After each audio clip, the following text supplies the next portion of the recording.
बहुत बड़े महापुरुष को देखा, श्री स्वामी अनंग बोधाश्रम स्वामी जी निंबुआ घाट के पास असनी है, वहां दिगंबर रहते थे।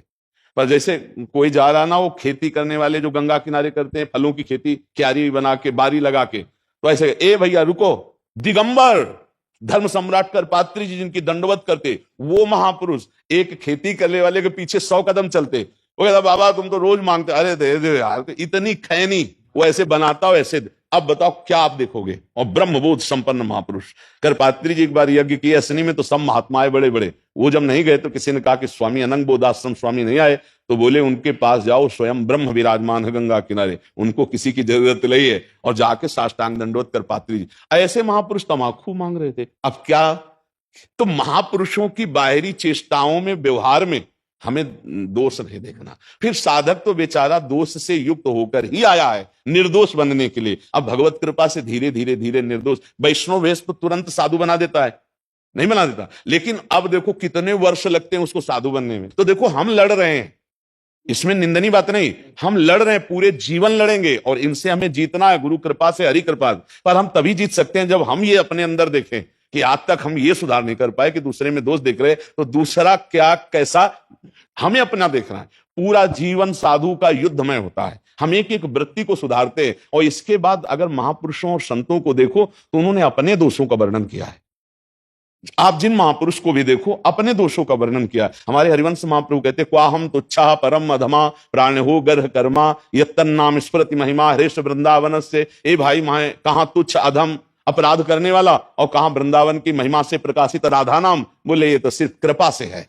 कहां मैं अधम, आचार्य हैं, आचार्य हनुमान जी आचार्य भक्ति के, और कह रहे हैं असमय अधम सखासुर मोहू पर रघुवीर। अपने को अधम बता रहे हैं ना, कि फिर भी भगवान की कृपा है। तो हम लोग तो अधम है ही हैं, वो तो महापुरुष होकर ऐसा बोल रहे हैं। जब हम अपने में देखेंगे दोष तो हम दूसरे में नहीं देख पाएंगे, और जब हम अपने में गुण देखते हैं तब हम दूसरों में दोष देखते हैं। इसलिए भगवान से, गुरुदेव से क्षमा मांगो, तो जितने सृष्टि में हमारे अपराध हुए जहां भी, वो सब क्षमा हो जाएंगे।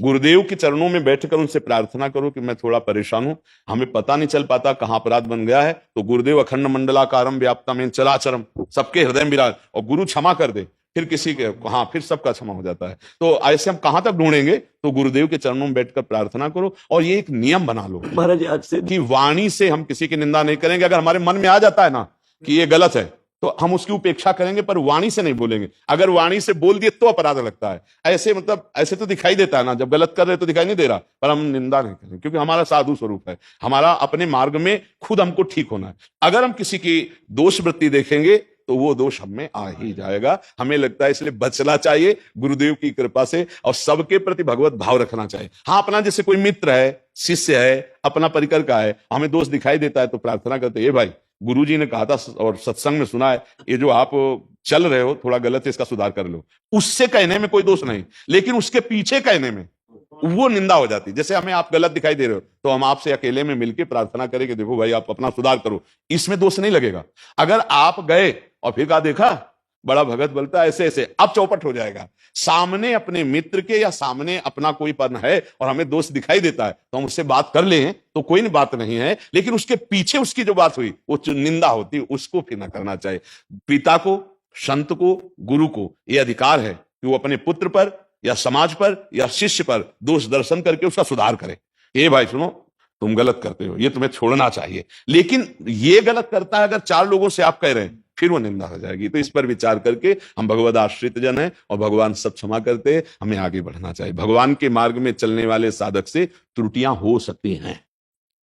क्यों हो सकती है? क्योंकि वो तुरंत सिद्ध संत थोड़ी हो जाता है, समय लगता है, फिसलता है, फिर संभलता है, दौड़ता है, फिर घुटने टेकता है, फिर आगे। अपने लोग पूरे जीवन को देखो ना, ईमानदारी से देखो, क्या जिस दिन से भगवान में हम आ गए तो हमसे कोई गलती नहीं हुई? गलतियों का भंडार भगवान ने बचाया, भगवान ने उसको नष्ट किया। तो हम जब अपनी गलतियों को क्षमा कर सकते हैं तो दूसरों की है अपनी 1000 क्षमा कर सकते हैं, दूसरे की 1 नहीं क्षमा कर सकते। हम सबका यही स्वभाव है। देख लो, अपनी गलतियां 1000 हैं जिनको छुपा लिया और क्षमा कर दिया, तो ये गलत है। जैसे हमको भगवान ने, ऐसे उसको भी क्षमा मिले और उसकी बुद्धि शुद्ध हो, ये हमारी प्रार्थना होनी चाहिए कि भगवान आप उसको भी क्षमा कर दो, और हे भगवान इसकी बुद्धि शुद्ध कर दो, हे नाथ इसका मंगल कर दो, ये जीव आपका है। और प्रभु आज हमारी दृष्टि पड़ गई है, अब आपके दास की दृष्टि पड़ी है तो इसका मंगल होना चाहिए। संतों का ऐसा स्वभाव होता है। तो आप तो संत हैं, आप गुरुदेव की चरण रज में बैठकर उनसे क्षमा मांग लीजिए, किसी के दोष मत देखिए। अगर दिखाई दे तो वर्णन मत करना, वर्णन करने में बड़ी हानि हो जाएगी।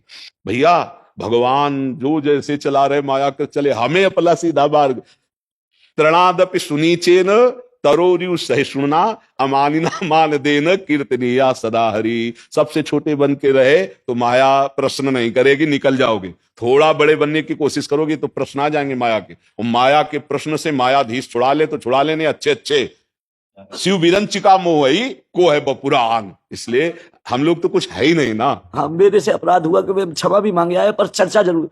वो चक्कर क्या हुआ महाराज जी, कुछ ऐसा कार्य हुआ उसे हम इस विषय में नहीं जाते। इस विषय में देखते हैं कि यदि हमें भगवत प्राप्ति करनी है तो हमको सहना पड़ेगा, हमको सहना पड़ेगा।